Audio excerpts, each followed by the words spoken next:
87 քաղաքացի վճարել է 17 միլիոն դրամ եւ ազատվել պարտադիր զինվորական ծառայությունից։ Այս մասին հայտարարել է քաղաքացիական պայմանագիր խմբակցության падգամավոր Հայկ Սարգսյանը։ 38 քաղաքացի օգոստոսի 1-ի դրությամբ ծառայել է 1 ամիս եւ վճարել է 8 միլիոն դրամ։ Ներկայում կա 1300-ից ավելի Հայաստանի Հանրապետության քաղաքացի, որոնք բնակվում են արտասահմանում, չեն ծառայել եւ գտնվում են հետախուզման մեջ պարտադիր զինվորական ծառայությունից խուսափելու հիմքով։ 636 էլեկտրաշարժիչով տրանսպորտային միջոցների հայտարարատուները կարող են հետ ստանալ 2025 թվականին վճարված մաքսատուրքի գումարը։ Այդ մասին հայտնում են Պետական եկամուտների կոմիտեից։ 2026 թվականի փետրվարի 1-ի դրությամբ չներկայացված դիմումների քանակի հիման վրա կոմիտեն կհրապարակի նոր ցանկ, որում չեն ընդգրկվի արդեն իսկ հրապարակված տրանսպորտային միջոցները։ 2025 թվականի հունվար-նոյեմբերին Հայաստանում արտադրվել է 238,432 տոննա հաց։ Միևնույն ժամանակ ալյուրի արտադրությունը աճել է 5.7%-ով, մակարոնեղենի արտադրությունն էլ նվազել է 29.9%-ով։ Սոցիալական փաթեթի հաշիվներ սպասարկող բանկերը չեն կարող մերժել ծրագրի պայմաններին համապատասխան քաղաքացիներին հաշիվ բացել կամ դա կապել այլ ծառայությունների հետ, օրինակ աշխատավարձի տեղափոխման։ Խնդրի դեպքում քաղաքացիները պետք է գրավոր բողոք ներկայացնեն բանկին, պահանջելով հաշվի բացում եւ մերժման պատճառների պարզաբանում։ Այս մասին հայտարարություն է տարածել Կենտրոնական բանկը։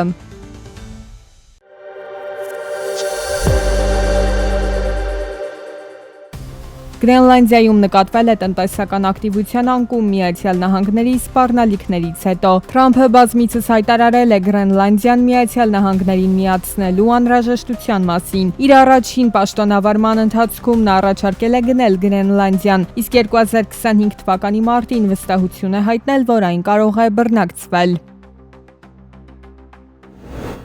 ԱՄՆ-ի առաջատար բանկերը 2025 թվականի ընթացքում բաժնետերերին վճարել են ավելի քան 140 միլիարդ դոլար դիվիդենդների եւ սեփական բաժնետոմսերի հետգնման միջոցով։ Այս ցուցանիշը դարձել է պատմական ռեկորդ, գերազանցելով նախորդ առավելագույն մակարդակը, որը գրանցվել էր 2019 թվականին։ Բանկերի ղեկավարությունը հայտարարել է, որ նախատեսում է պահպանել բաժնետերերին վճարումների բարձր մակարդակը նաեւ ընթացիկ տարում։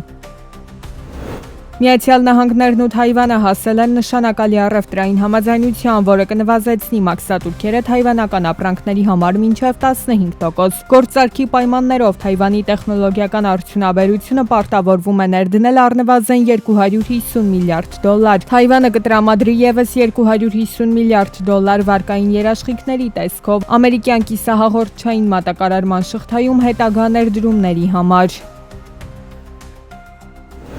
Նախորդ տարի Վրաստանը թարմացրել է օտարերկրյա զբոսաշրջիկների թվի ռեկորդը։ 2025 թվականին Վրաստանը այցելել 5,521,866 զբոսաշրջիկ։ Ընդհանուր առմամբ ներառյալ ոչ զբոսաշրջային նպատակներով այցերը տարվա ընթացքում օտարերկրացիները Վրաստան են կատարել ավելի քան 7.8 միլիոն այց։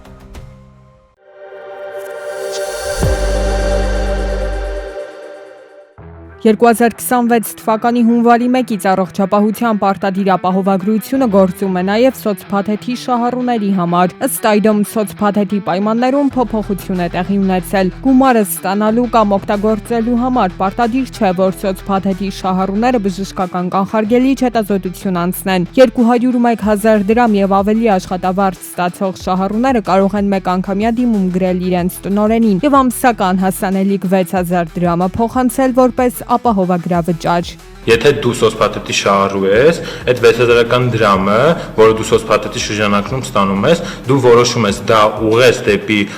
ոնց կար նախկինում հիպոթեք, հանգիստ, թե ուղղես դեպի ապահովագրավճարը։ Եթե դու այդ 6,000 դրամը չես ուղղում ապահովագրավճարը դեպի, ստացվում է, որ քեզանից քո այսպես ասած աշխատավարձից ավել գանձելու են այդ 6,000 դրամը։ Այսինքն այն մարդիկ, ովքեր համարվում են սոցփաթեթի շահառու, իրենց համար 6,000-ը պետությունը չի սուբսիդարում, տալիս է իրենց սոցփաթեթի շրջանակներում տնօրինությունը արդեն իրենցն է։ Կուզեն կամավոր դիմում կգրեն գործատուին, կուզեն ոչ։ Բուժզննում անցնելու կամ չանցնելու հարցը եւս թյուրըմբռնումներ է առաջացրել։ Միմյանց հետ չխաչվող դեպքեր են։ Մի դեպքում կանխարգելիչ հետազոտություն անցնելը պարտադիր է, մի դեպքում ոչ։ Եթե դուք ուզում եք ոնց որ եկեք տարանջատենք փաթեթի ակտիվությունը եւ սոցփաթեթի գումարը։ Եթե դու ուզում ես քո սոցփաթեթի գումարը ստանաս, պարտադիր չի դու գնաս անցնես բուժզնում, բայց եթե դու ուզում ես որ ապավագրական քո փաթեթը գործի, այո, պարտադիր է որպեսզի դու անցնես բուժզնում։ Սոցփաթեթի գումարի կանխիկացման համար այլևս պարտադիր չէ բուժզնման տեղեկանք ներկայացնել, բայց սա չի նշանակում, թե սոցփաթեթի բոլոր շահառուները կարող են կանխիկացնել իրենց գումարը։ Նման հնարավորություն ունեն օրինակ այն շահառուները, ովքեր կൂട്ടակային կենսաթոշակային ծրագրի մասնակից են։ Որքան կարող են կանխիկացնել, պայմանական տարիներ շարունակ չեն օգտագործել իրենց հաշվին գումարները փոխանցված եւ հիմա մտածում են միանգամից կանխիկացնել։ Այս դեպքում կա կանոն, որ իրենք կարող են կանխիկացնել այն գումարի չափով, որքան որ իրենք 2025 թվականի ընթացքում փոխանցումներ են կատարել կൂട്ടակային կենսաթոշակային հիմնադրամին։ Պայմանական, եթե իրենք 5 տարի չեն օգտագործել իրենց սոցփաթեթի գումարները եւ այդ 5 տարիների ընթացքում կൂട്ടակել են 5 անգամ 72000 եւ հիմա մտածում են այդ գումարը ամբողջությամբ կանխիկացնեն 26 թվականի ընթացքում, կկարողանան միայն այն չափով, որ իրենք 25 թվականի ընթացքում կൂട്ടակային գումարներ են փոխանցել։ Կանխիկացման եւս մեկ ուղղություն է ավելացել։ Նոր փոփոխությունը վերաբերում է ոչ միայն կൂട്ടակային կենսաթոշակային ծրագրի մասնակիցներին, այլ սոցփաթեթի բոլոր շահառուներին։ Բոլոր մեր սոցփաթեթի շահառուները, ովքեր այս տարվա ընթացքում չեն դիմում իրենց գործատուին, որ իրենց աշխատավարձի հետ զուգահեռ նաև սոցփաթեթի գումարները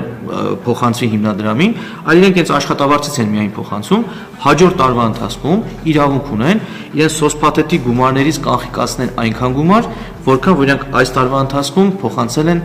հիմնադրամին։ Ընտանիքի մյուս անդամների ապահովագրավճարը եւս հնարավոր կլինի փոխանցել սոցփաթեթի գումարից։ Այս դեպքում չկա անհրաժեշտություն, որ շահառուն դիմի գործատուին գումարի փոխանցման համար։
Հայաստանում բջջային ID կարող են ձեռք բերել այն օտարերկրացիները, որոնք ունեն հանրային ծառայության համարանիշ եւ հետեւյալ փաստաթղթերից որևէ մեկը՝ ժամանակավոր կացության քարտ, մշտական կացության քարտ, հատուկ անձնագիր կամ բնակության օրինականությունը հավաստող տեղեկանք։ Տեղեկությունը հայտնում են Միգրացիայի ու քաղաքացիության ծառայությունից։